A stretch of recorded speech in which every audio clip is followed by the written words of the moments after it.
Praise the lord. ప్రభు అయిన యేసుక్రీస్తు నామములో మీ అందరికీ హోసన్నా మినిస్ట్రీస్ తరపున హృదయపూర్వకమైన వందనాలు తెలియపరుస్తున్నాను. ప్రభు మిమ్మల్ని ఆశీర్వదించి దీవించునుగాక. పరిశుద్ధ గ్రంథంలో నుంచి ఈ పూట ఓ చక్కటి ఆశీర్వాదకరమైన మాటని మనం చదువుదాము. ద్వితీయోపదేశకాండం 28వ అధ్యాయం 4వ వాక్యాన్ని నేను చదువుతున్నాను. నీ గర్భఫలము, నీ భూఫలము, నీ పశువుల మందలు, నీ దుక్కుటెద్దులు, నీ గొర్రె మేకల మందలు దీవింపబడును. ప్రియులారా చూడండి, మనం ఏదైతే ఆశిస్తామో, ఏదైతే కోరుకుంటామో ఆ దీవెననే సమృద్ధిగా ప్రభు ఇక్కడ అనుగ్రహిస్తున్నాడు. మనం ఏనాడు ప్రభు దగ్గరికి వెళ్ళినా మనం కోరుకునేది ఇవే. మనము, మన పిల్లలు, మన సంతతి, మనకు కలిగిన స్వాస్థ్యం వర్ధిల్లాలని, దీవించబడాలని, ఫలించాలని, వృద్ధి చెందాలని ప్రార్థిస్తాము, అర్జిస్తాము. ప్రభు పాదాల దగ్గర కన్నీరు కారుస్తాము. అయితే దేవుడు మన గర్భఫలము, భూఫలము ఇవన్నీ దీవెనిస్తానన్నప్పుడు ప్రియ సహోదరులారా, మనం తీసుకునవలసిన జాగ్రత్తలు కూడా కొన్ని ఉంటాయనేది మనం మర్చిపోకూడదు. ఎందుకంటే చూడండి, మనం ఈరోజున సమాజంలో కూడా కొన్ని షాపింగ్ మాల్స్కి మనం వెళ్ళినప్పుడు అక్కడ ఆఫర్లు ఉంటాయి. మీకు ఇది కొంటే అది ఆఫర్, అది కొంటే ఇది ఆఫర్ అని మనకు బహుమతులు అందచేస్తుంటారు, ఆఫర్స్ ఇస్తుంటారు, రాయితీ కల్పిస్తుంటారు. కానీ ఆ చివరిలో మనం చూస్తే షరతులు వర్తిస్తాయి అనే మాట కూడా రాసి పెడతారండి. అసలు కీలకం అక్కడే ఉంది, మనం దాన్ని చూడము. కానీ ఈ వాక్యంలో మనం గమనించినప్పుడు దేవుడు మీ గర్భఫలాన్ని, భూఫలాన్ని, మేకల్ని, మందల్ని అన్నింటినీ కూడా దీవిస్తాను, ఆశీర్వదిస్తాను అంటూ దీనికి సంబంధించిన షరతులు ఈ వాక్యానికి ముందే తెలియపరిచాడండి. మనం ఈ షాపింగ్ మాల్స్లో ఇలాంటి కొట్ల దగ్గరికి మనం వెళ్ళినప్పుడు ఈ షరతులను ఎక్కడో కనబడకుండా రాస్తారు, షరతులు వర్తిస్తాయి అని. కానీ ప్రభు అలాగా ఆయన మభ్యపెట్టేవాడు కాదు. ఈ ఆశీర్వాదాలకి ముందుగానే చెప్పేశాడు, మీకు ఎప్పుడు ఇలాంటి దీవెన కలుగుతుంది, మీ భూఫలము, మీ గర్భఫలము ఎప్పుడు వర్ధిల్లుతుంది, దీవించబడతారు అనేది ముందుగానే ఈ షరతుల్ని ఆయన తెలియపరిచాడు. ఇది 4వ వాక్యంలో మనం చదివాం కదా. ఇప్పుడు 2వ వాక్యానికి మనం వెళితే అక్కడ కీలకం అక్కడుందండి.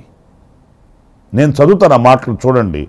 ఈ 2వ వాక్యంలో, నీవు నీ దేవుడైన యెహోవా మాట వినిన ఎడల ఈ దీవెనలన్నీ నీ మీదకి వచ్చి నీకు ప్రాప్తించును.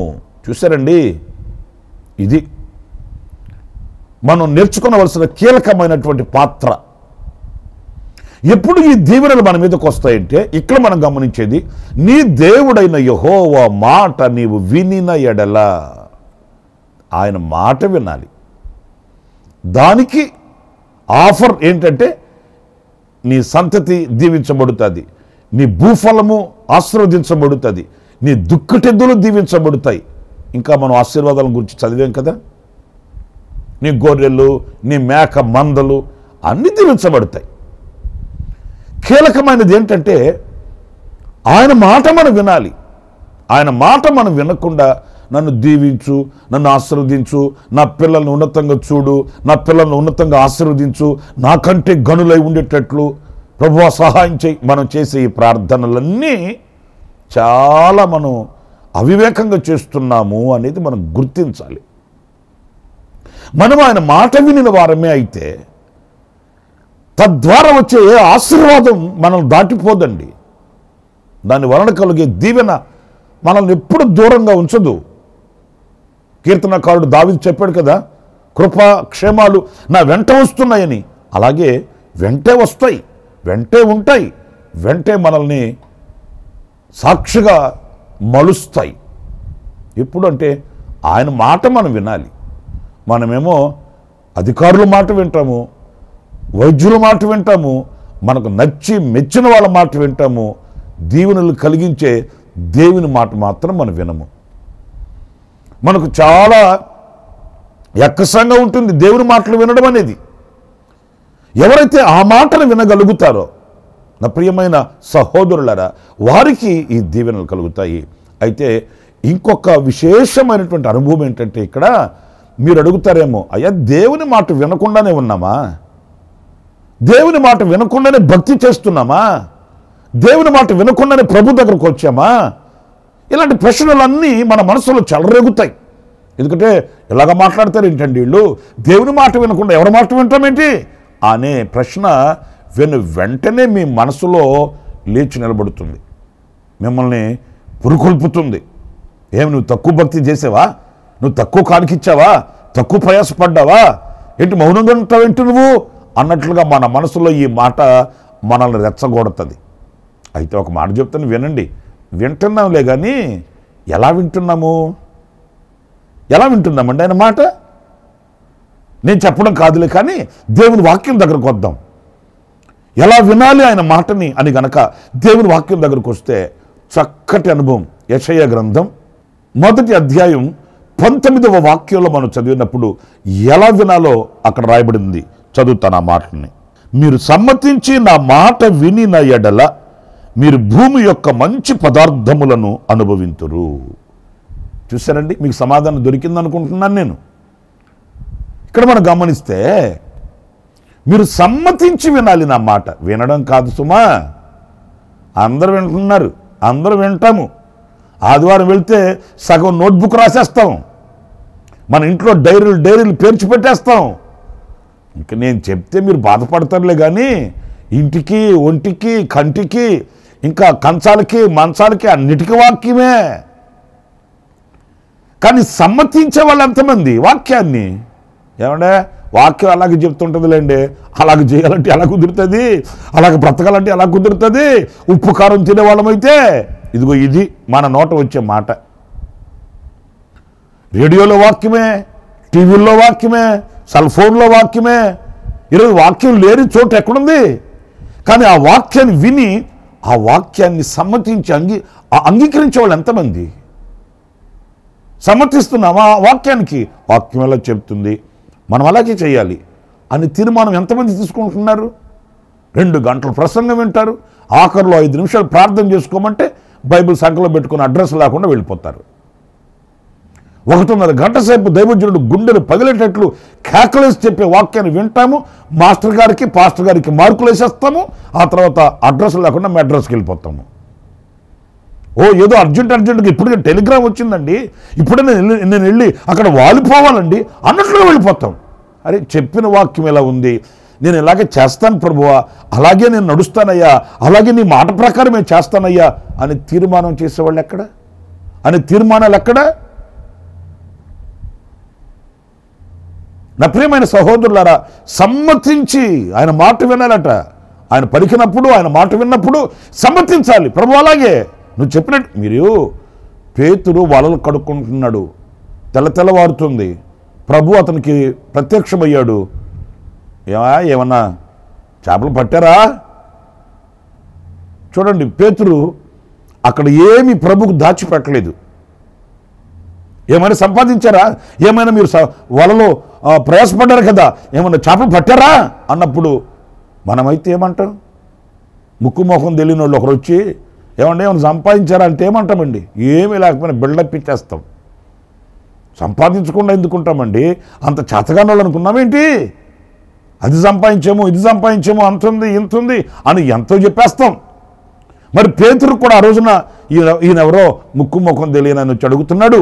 ఇప్పుడు ఈయన గనక ఏం పట్టలేదండి అని అంటే ఈడొట్టి చేతగానోడు ఉన్నట్టున్నాడు అనుకుంటాడేమోనని, పర్లేదండి అని సమాధానం చెప్పచ్చు కదా. పర్లేదు కాదు బ్రదర్, ఏమైనా సంపాదించారా లేదా, ఏమైనా పడ్డాయా లేవా అన్నప్పుడు పర్లేదండి, పర్లేదు. ఎందుకంటే మనకు వాళ్ళ దగ్గర పరువు పోతుంది కదా, విలువ పోతుంది కదా, అలా చెప్పచ్చు కదా. కానీ పేతురు అలా చెప్పలేదండి. ఉన్నది ఉన్నట్టుగా చెప్పేశాడు, కొండ బద్దలు చేసినట్టు. అయ్యా, మేము రాత్రంతా శ్రమ పడ్డాము, ఏమీ దొరకలేదు బాబు. ఆయన ఏమన్నా అనుకోనివ్వండి, చేతగానోడు నెట్టున్నాడు అనుకుంటాడా, లేకపోతే సోమరోడు నెట్టున్నాడు ఇతను అనుకుంటాడా, మరోలా ఏమన్నా అనుకొని ఉన్నది ఉన్నట్లుగా చెప్పేశాడు. బాబు, మేము రాత్రంతా శ్రమ పడ్డాము, ఏమీ దొరకలేదు.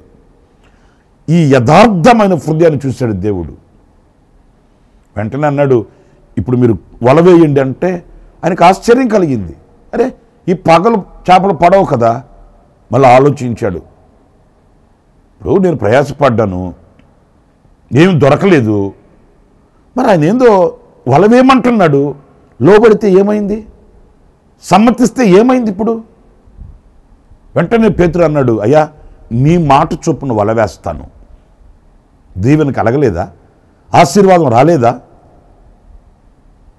అతని బ్రతుకులో ఒక అద్భుతం జరగలేదా? మరి ఈరోజు మన బ్రతుకుల్లో ఎందుకు అద్భుతం జరగట్లే? మనం అంగీకరించము. మాకు చాలా నైపుణ్యత ఉందండి, మాకు చాలా అనుభవం ఉందండి, అసలు ఈ టైంలో చేపలు పడడం ఏంటండి, ఈ వయసులో ఉద్యోగం రావడం ఏంటండి, ఈ వయసులో పిల్లలు పుట్టడం ఏంటండి, ఇప్పుడు అద్భుతం జరగడం ఏంటండి, మాకు చాలా తెలుసు బాబు ఇలాంటివన్నీ. నేను చాలా కూడికలకి వెళ్ళాము, చాలా సభలు పెట్టించాము, చాలామంది దైవజనులు మా ఇంటికి వచ్చి పోతుంటారు, మాకు బైబిల్ అంతా కంఠపాఠం బాబా, ఇది జరగదా? ఇది జరగదండి, జరగదు. మాకు తెలుసండి. మనకుండే ధీటైన సమాధానం ఇట్లా ఉంటుంది. మనకు ఎంత తెలిసినా ఆయన మాటకు లోబడాలి, ఆయన మాటను సమ్మతించాలి అనే విధేయత ఎందరికి ఉంటుందో వానికి ఈ దీవెనలన్నీ కలుగుతాయి, వానికి ఈ ఆశీర్వాదాలన్నీ వస్తాయి. మరి ఆ ఆశీర్వాదానికి ఎవరు యోగ్యులు, ఎవరండి అర్హులు? దేవుని చెప్పిన మాటని అలాగే అక్షరాలు అంగీకరించి ప్రభు చేస్తాడు, ప్రభు ఇస్తాడు, ప్రభు వస్తాడు కనుక మనం సందేహించాల్సిన అవసరం లేదు అని సమ్మతిస్తున్నామా? తల్లి అయిన హన్నా చూడండి, ఆమెకు దైవజనుడు ఒక మాట చెప్పగానే ఆనాటి నుండి ఆమె దుఃఖముఖిగా ఉండడం మానేసిందంట.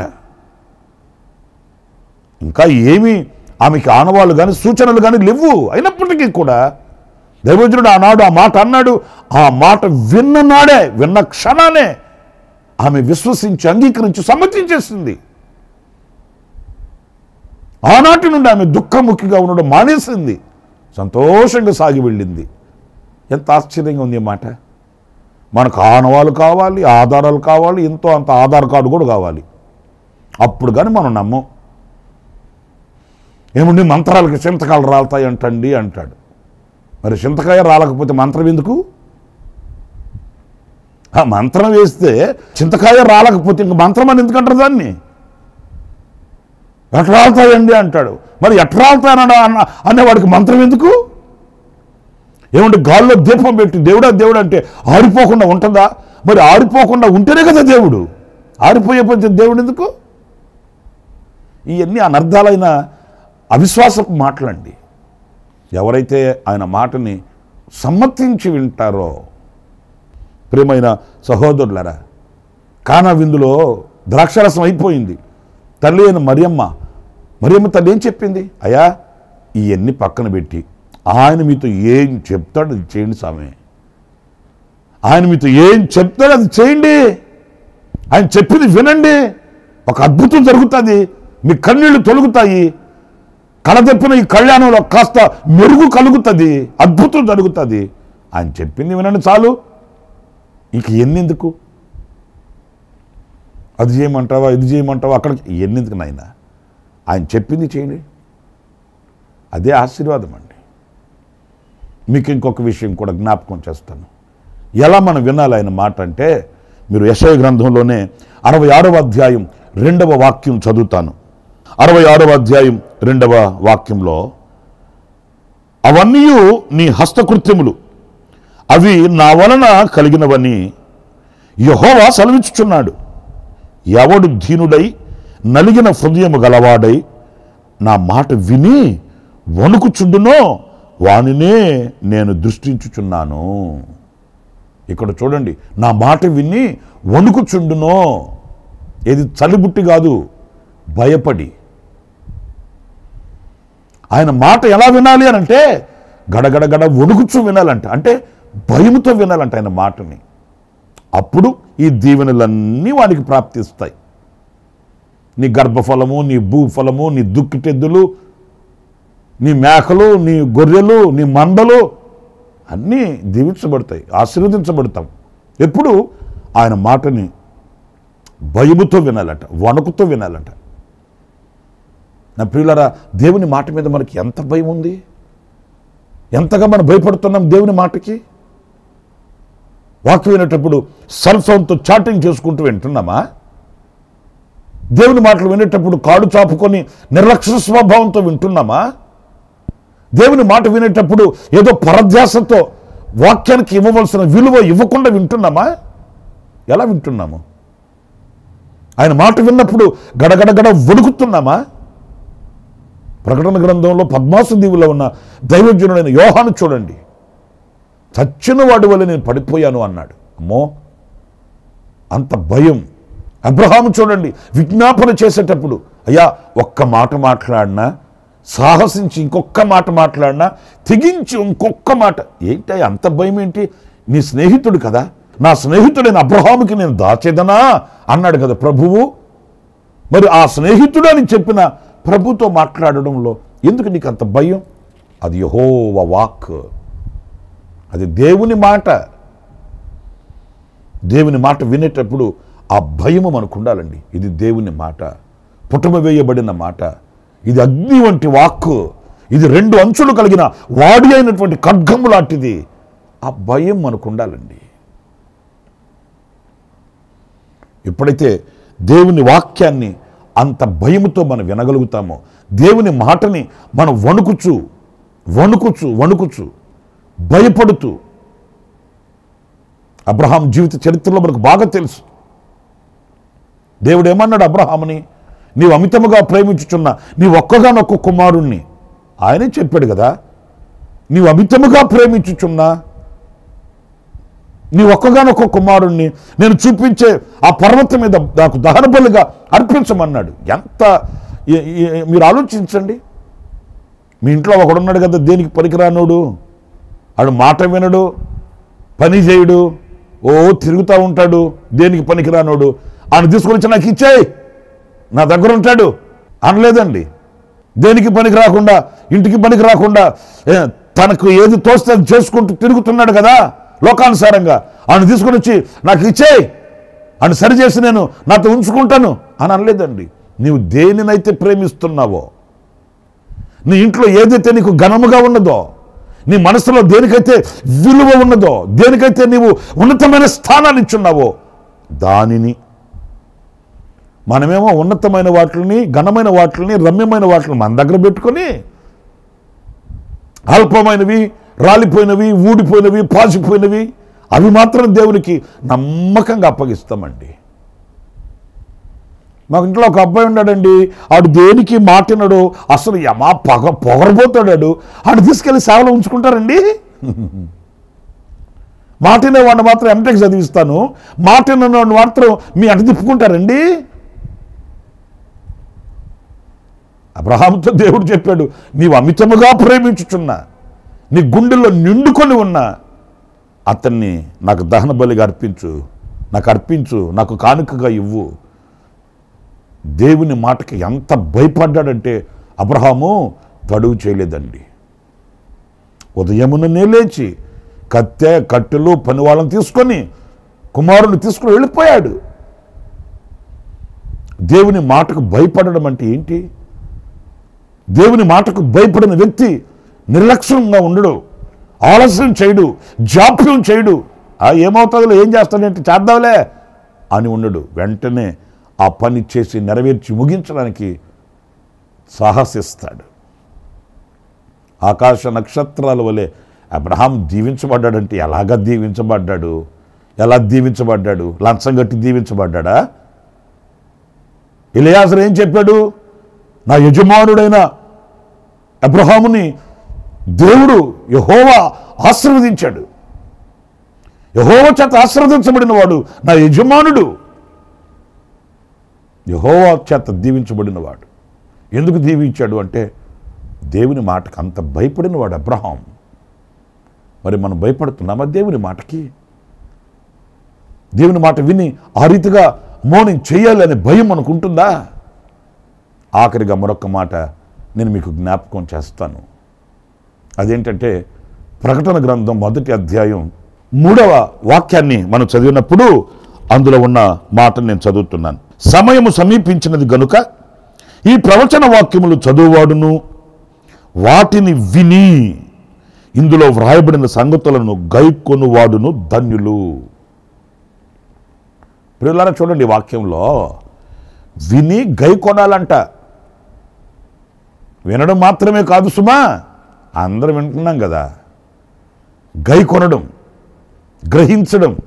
మీరు మార్కు సువార్త 7వ అధ్యాయం 14వ వాక్యాన్ని చదివితే అందులో వ్రాయబడిన మాట, అప్పుడు ఆయన జనసమూహమును మరలా తన యొద్దకు పిలిచి, మీరందరూ నా మాట విని గ్రహించుడి. గ్రహించాలండి. ఎందుకు చెప్తున్నాడు, ఇందులో ఉన్న మర్మం ఏంటి, ఏం చేయాలని ఆయన బోధిస్తున్నాడు. పిల్లలు చూడండి, వినడంలో ఎంత అనుభవాలు ఉన్నాయో, ఎన్ని అనుభవాలు ఉన్నాయో చూడండి. మనమేమో వాక్యం విన్నాను, 2 గంటలు విన్నానండి, 1.5 గంట విన్నానండి, గంట విన్నానండి. విన్నామండి, 2 గంటలు, 3 గంటలు, 2 గంటలు, 1 గంట విన్నాం. విన్న దాంట్లో గ్రహించింది ఏంటండి? అదొక్కటి అడగండి అని చెప్తారు. విన్నావా అని అడగండి, విన్నాం. ఏ విన్నారు? అవన్నీ అడగకూడదండి, అవన్నీ ఆత్మకు తెలుసండి.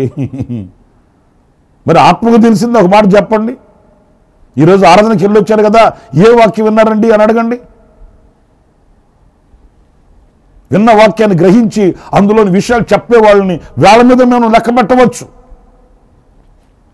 ఆ వాక్యం యొక్క లోతు ఏంటి, ఆ వాక్యం యొక్క అర్థం ఏంటి, దానిలో ఉన్న దైవ సంకల్పం ఏంటి, దేవుని చిత్తం ఏంటి, ఇవన్నీ గ్రహించాలి, విని గ్రహించాలి.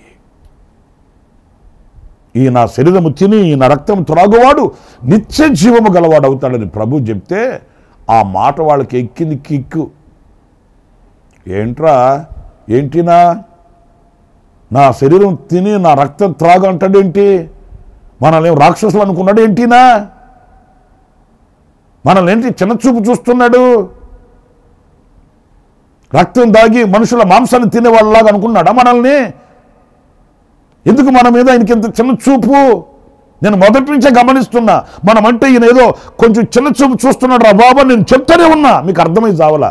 ఏంట్రా ఈ మాటలేంట్రా అని ఒకరినొకరు మాట్లాడుకొని వెళ్ళిపోయారట. ఏమనాలండి వాళ్ళని? ఆయన చెప్పింది ఏంటి, వీళ్ళు అనుకున్నది ఏంటి? లేదు, గ్రహించే మనసు లేదు, గ్రహించే మనసు లేదు. ఏం చెప్తున్నాడు ఆయన? ఆయన శరీరం తిని ఆయన రక్తం త్రాగువాడు నిత్య జీవం కావాలంటే మనం ఈయన శరీరంలా మార్చబడాలనా? ఓకే, ఈయన రక్తంలాగా మనం మార్చబడాలనా? ఈయన రక్తాన్ని మనం పానం చేయాలంటే ఆ రక్తాన్ని మనం అబ్బే అంత ఆలోచించే అంత జ్ఞానం లేదు. ఆవేశం అండి. వాళ్ళు ఆయన చెప్పిన మాట వాళ్ళకి భారం అనిపించిందంట, తిరిగి వెళ్ళిపోయారట. ఇక ఎన్నటికీ వారు ఆయన వెంబడించలేదంటండి. ఎంత దుర్లభమైన పరిస్థితి చూడండి. ఆయన వాళ్ళని తిట్టింది లేదు, కొట్టింది లేదు, హింసించింది లేదు, వేధించింది లేదు, బాధ పెట్టింది లేదు. సత్యాన్ని చెప్తే సహవాసాన్ని పటాపంచులు చేసుకున్నారండి వీళ్ళు. ఉన్న విషయం చెప్తే కక్ష పెంచుకున్నారండి. వాస్తవం చెప్తే వీళ్ళు వాపోతున్నారండి. అరే బాబు, ఇలా కాదు, ఇలా చేయాలి, ఇలా కాదు, అలా ఉండాలి, అలా కాదు, ఇలా నడవాలంటే ఏమండి మేమే కనపడ్డామంటండి. ఇంకెవడు కనపడ్డా? ఒకరితో మనకేంటి? ఏమండి ఇలా మాట్లాడతారేంటండి? ఇంకెవరికి చెప్పరా? మీరు మాతోనే చెప్పాలనా? సరే, ఇంకొకరితో చెప్పామనుకో, ఆయన వాళ్ళతోనే చెప్తాడండి. మాకెందుకు చెప్తాడు? చెప్తే ఒక తంట, చెప్పకపోతే ఒక తంట. నా ప్రియ సహోదరులారా, బాధాకరమైన విషయం. వెళ్ళిపోయారట, వద్దురా మనకు, వెళ్ళిపోయారు. ఒకవేళ వాళ్ళని కనబడితే వాళ్ళని అడిగే మనకు ఎందుకు వచ్చేసారండి అని వాళ్ళు అంటారు మాకు గిట్టలేదండి, ఆయన రక్త మాంసాలు తినమంటున్నాడు. ఆయన రక్తాన్ని మేము తాగేది ఏంటి, ఆయన శరీరాన్ని మేము తినేది ఏంటి? సరే అర్థం కాలేదు ప్రభువా, నాకు ఈ మాట అర్థం కాలేదు, నీ రక్తాన్ని తాగి నీ మాంసాన్ని అంటే ఏంటి ప్రభువా అని అడుగుంటూ చెప్తాడు కదా ఆయన. అంత ఆవేశం ఏంటి? ఆవేశంతో నిర్ణయాలు ఏంటి? ఎవరికి లాస్, ఎవరికి నష్టం? ఆయనకు వేరే ఇండి ఫలించగలమా? ఆయనకు వేరే ఇండి దీవించబడగలమా? ఆయనకు వేరే ఇండి మనం ఫలించి దీవెనకరంగా బ్రతకగలమా? ఒక క్షణం మనకు గడుస్తుందా? చీకటమేం కదా దినాలు, చీకటైనా పర్లేదు, వెళ్ళిపోయారు. అందుకే ఎవడు ఈ మాటలు విని, నా మాటలు విని ఆ మాటలను గైకొంటాడో వానికి ఈ దీవెనలు. ఎలా వినాలి? 3 విషయాలు చెప్పాను. సమ్మతించి ఆయన మాట వినాలి, వణకుచు భయముతో ఆయన మాట వినాలి, గ్రహించి ఆయన మాటలు వినాలి. అప్పుడు దీవెన మనకు కలుగుతుంది. తీర్మానం చేసుకుందాము. తలలు వంచండి, ప్రార్థన చేస్తాను. జీవాధిపతి అయిన ప్రభువా, కృపా సత్య సంపూర్ణుడా, మీకు వందనాలు. మేము ఎలా దీవించబడాలి, ఎలాగ మేము ఆశీర్వదించబడాలి మీ లేఖనాలలోంచి మేము గ్రహించగలిగాము. అవును, నీ మాట విన్నప్పుడే కదా నాయనా ఎలా నీ మాట వినాలి అనేది ఒక 3 అనుభవాలు మేము తలంచుకుంటూ వచ్చాము. సమ్మతించి వినడానికి, వణకుచు భయముతో వినడానికి, గ్రహించి వినడానికి మాకు కృపను అనుగ్రహించమని నాయనా. ఈ అనుభవాలు లేక దీవెనలు పోగొట్టుకునిన సన్నివేశాలు ఎన్నో మాకు జ్ఞాపకం వస్తున్నాయి. పశ్చాత్తాపడుతున్నాము, పాదాలు పట్టుకుంటున్నాము. కనికరించమని వేడుకుంటూ నాయన మీ పాదాల దగ్గర విజ్ఞాపన చేస్తున్నాము. మా ప్రార్థన ఆలకించి మీరు మమ్మల్ని ఆశీర్వదించి దీవించమని, ఈ మాటలు విని ఒక్కొక్కరిని కూడా ఆశీర్వదించండి. వారి యొక్క హృదయ అభిలాషను తీర్చండి. స్వస్థపరచు దేవునిగా ప్రత్యక్షం అవ్వండి. ఒక్కొక్కరిని సాక్ష్యపు కుటుంబాలుగా తీర్చిదిద్దమని మమ్మల్ని మీ చేతులకు అప్పగించుకుంటూ యేసు నామములో ప్రార్థించి వేడుకొనుచున్నాను తండ్రి, ఆమేన్. ప్రభు మిమ్మల్ని ఆశీర్వదించి దీవించునుగాక. ఈ దినమంత విశేషమైన కృప నా దేవుడు సమృద్ధిగా మీకు అనుగ్రహించునుగాక. ఆమేన్. ప్రతి దినము ఈ అనుదిన కృపాను సందేశాల కొరకు, ఇంకా మరిన్ని ఆత్మ సంబంధమైన సందేశాల కొరకు ఈ మా యూట్యూబ్ ఛానల్ ని సబ్స్క్రైబ్ చేసుకోండి. Pastor Ramesh, ministries.